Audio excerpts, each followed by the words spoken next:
You're lucky I don't throw your rotten asses overboard.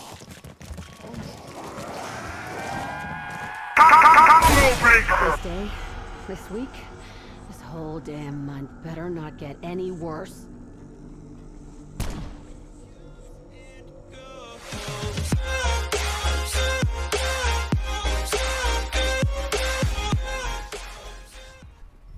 What is going on, guys? King Arthur here with another video.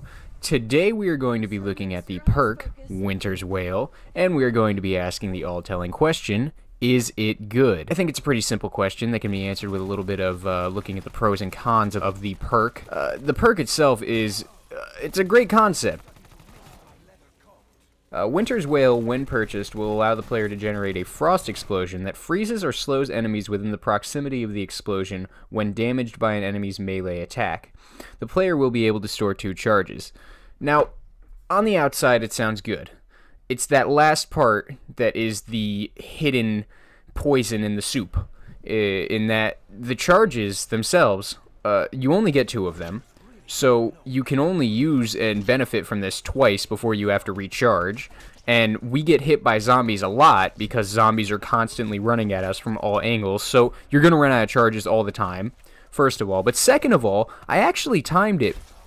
It takes 4 whole minutes for you to regain 1 charge after losing one. That is the recharge time for Winter's Wail, and that is only 1 charge. That's not even 2. It's not even a full bring back. And at the rate you're going to be using them, at the rate you're getting hit, you're never going to be able to get a full stockpile back at that rate. You would need to go 8 minutes without taking a single hit for you to get both of your charges back. Now let's look at the modifier, which makes this perk even more useless with the modifier, which is something that is really rare for some perks. A perk that gets worse with the modifier? Essentially, the modifier is when assigned to the Odin or Tonic perk, and the player obtains the rest of their perks, the modifier granted will make it so that frost explosions trigger a slowing field around the player for a limited time, and it will also grant the player an additional charge. Now, the extra slowing is a little evident. I checked it in testing. It does slow them a little bit more, but not enough to make a difference, not enough to give up a modifier for another perk.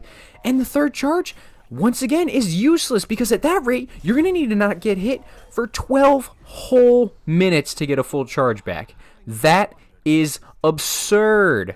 No one is that good at zombies or even that passive. Even if you were that passive, to not take a hit for 12 minutes, that is.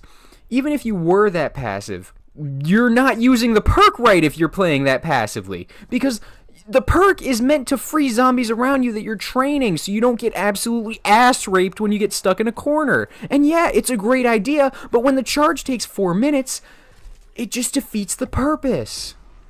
If you ask me, it's a waste of a perk. Now, that said, it's not a total waste compared to some of the other perks in the game, like death perception, that is, and dead shot, whatever that stupid perk is that I'll never use.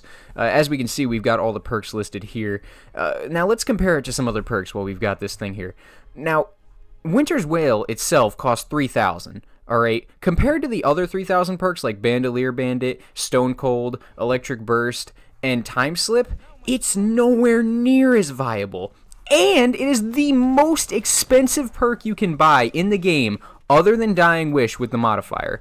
It is 4,500 points if you use it in your Odin or Tonic slot. That is absurd. I don't need to spell it out for you. This perk, in a word, is awful.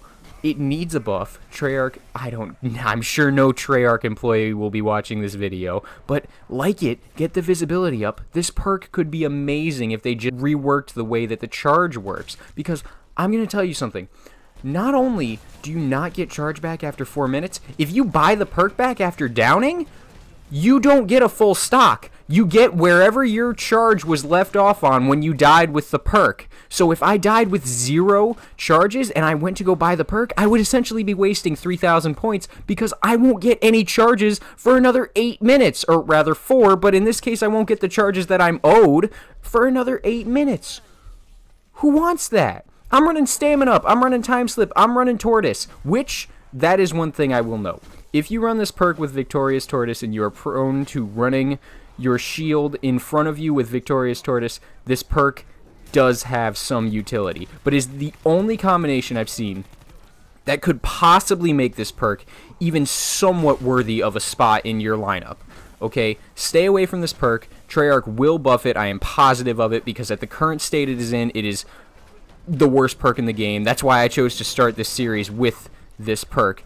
Last note I want to make, when you down with Winters, it actually will take away some of the charge to your next charge. That kind of sounds redundant, but the point is, instead of 4 minutes, it takes 5 because you downed, if you manage to keep the perk, and it's not one of the two that you lose.